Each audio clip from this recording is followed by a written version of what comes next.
नमस्कार दोस्तों, good morning. आज हम पढ़ते हैं विकास की अवस्थाएं, किशोरावस्था। किशोरावस्था को देखते हैं। तो किशोरावस्था का प्रारंभ कब से होता है? 13 वर्ष की आयु से किशोरावस्था आरंभ होती है। इस अवस्था को तूफान एवं संवेगों की अवस्था कहा जाता है। हेरो कमेटी की रिपोर्ट में तो ये कहा गया है कि 11 से 12 वर्ष की आयु में बालक की नसों में ज्वार उठना आरंभ होता है ना। इसे ही किशोरावस्था के नाम से पुकारा जाता है। यदि इस ज्वार का बाढ़ के समय ही उपयोग कर लिया जाए एवं इसकी शक्ति और धारा के साथ एक नई यात्रा आरंभ की जाए तो सफलता प्राप्त की जा सकती है। जर्सिल्ड के शब्दों में देखते हैं उन्होंने क्या कहा है। किशोरावस्था वह समय है जिसमें विचारशील व्यक्ति बाल्यावस्था से परिपक्वता की ओर संक्रमण करता है। अब हम देखते हैं स्टेनले ने क्या कहा है। स्टेनले हॉल के अनुसार किशोरावस्था बड़े तनाव, तूफान और विरोध की अवस्था है। ब्लेयर, जोन्स एवं सिप्सन के अनुसार उन्होंने क्या कहा है, देखते हैं। किशोरावस्था प्रत्येक व्यक्ति के जीवन में वह काल है जो बाल्यावस्था के अंत में आरंभ होता है और प्रौढ़ावस्था के आरंभ में समाप्त होता है। मनोवैज्ञानिकों का कहना है कि इस अवस्था की अवधि साधारणतः 7 या 8 वर्ष से, इसको मैं बंद करती हूँ, सॉरी, या 12 से 18 वर्ष तक की आयु तक होती है। इस अवस्था के आरंभ होने की आयु लिंग, प्रजाति, जलवायु, संस्कृति, व्यक्ति के स्वास्थ्य आदि पर निर्भर करती है। सामान्यतः बालकों की किशोरावस्था लगभग 12 वर्ष की आयु में आरंभ होती है और बालिकाओं की 12 वर्ष की आयु में आरंभ होती है। भारत में यह आयु पश्चिम के ठंडे देशों की अपेक्षा 1 वर्ष पहले आरंभ हो जाती है। किशोरावस्था के विकास के सिद्धांत। इसके लिए किशोरावस्था में बालकों और बालिकाओं में क्रांतिकारी शारीरिक, मानसिक, सामाजिक और संवेगात्मक परिवर्तन होते हैं, है ना। तो इस संबंध में, परिवर्तन के संबंध में 2 सिद्धांत प्रचलित है। पहला जो सिद्धांत है वो है आकस्मिक विकास का सिद्धांत। इस सिद्धांत के समर्थक है स्टेनले हॉल। 1904 में एडोलेसेंस नामक पुस्तक प्रकाशित की। उनमें कहा गया है, उनका मत है स्टेनले हॉल का, कि किशोर में जो शारीरिक, मानसिक और संवेगात्मक परिवर्तन होते हैं वे अकस्मात होते हैं, अचानक से होते हैं। दूसरा है क्रमिक विकास का सिद्धांत। इनके समर्थक हैं किंग, थॉर्नडाइक और हॉलिंगवर्थ। किंग ने कहा है कि जिस प्रकार एक ऋतु का आगमन दूसरे ऋतु के अंत में होता है, पर जिस प्रकार पहली ऋतु में ही दूसरी ऋतु के आगमन के चिन्ह दिखाई देने लगते हैं, उसी प्रकार बाल्यावस्था और किशोरावस्था एक दूसरे से संबंधित रहती है। तो ये 2 सिद्धांत हो गए। एक तो सिद्धांत आकस्मिक सिद्धांत जो सडनली होता है बोल रहे हैं, और दूसरा जो सिद्धांत है वो है क्रमिक सिद्धांत। उन्होंने ऋतुओं से इसकी तुलना की है।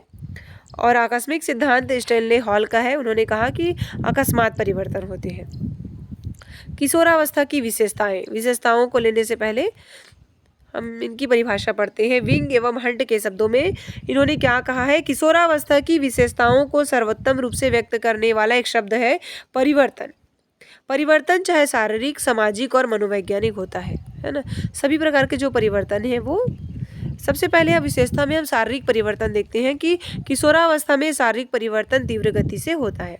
मानसिक और बौद्धिक विकास किशोरावस्था में चरम पर होते हैं। संवेगात्मक विकास, तो इसमें संवेगों का भी बहुत विकास होता है। इस अवस्था में किशोर बहुत अधिक भावुक होते हैं, जल्दी से वो खुश भी हो जाते हैं और बहुत जल्दी दुखी हो जाते हैं।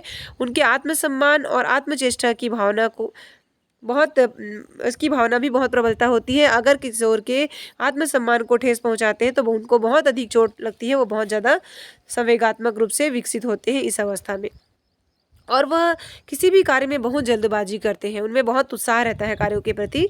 सामाजिकता का विकास, किशोर अवस्था में बहुत सारे दोस्त भी बनते हैं, समूह में रहते हैं और सामाजिकता का विकास होता है और अपने आप को महत्व भी देते हैं कि मैं आगे आऊँ, इस प्रकार की भावना उनमें रहती है। 5वां देखेंगे विपरीत लिंग के प्रति आकर्षण तथा कामुकता की भावना का विकास।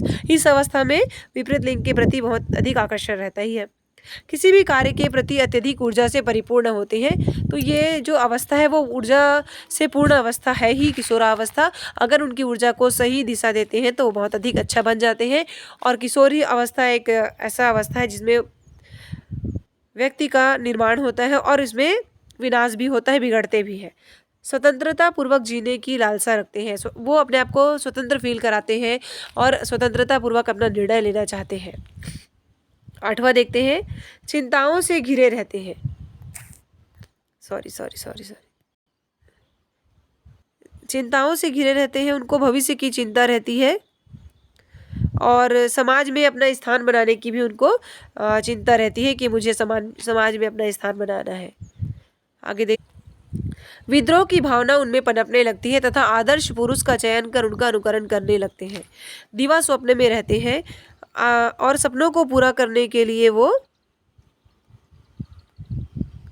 क्या करते हैं, रचनात्मक कार्य भी करते हैं। कई बार इसी संदर्भ में गलत कार्य में भी चले जाते हैं।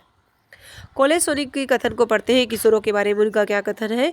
उन्होंने कहा है कि किशोरों और किशोरियों दोनों को अपने शरीर और स्वास्थ्य की विशेष चिंता रहती है। किशोरों के लिए सबल, स्वस्थ और उत्साही बनना एवं किशोरियों के लिए अपनी आकृति को नारी जाति आकर्षण प्रदान करना महत्वपूर्ण होता है। अच्छे से रहना पसंद करते हैं। वैलेंटीन का विचार है किशोरों के प्रति। उन्होंने कहा है कि किशोरावस्था अपराध प्रवृत्ति के विकास का नाजुक समय है। पक्के अपराधियों की एक विशाल संख्या किशोरावस्था में ही अपने व्यावसायिक जीवन को गंभीरतापूर्वक आरंभ करने लगती है।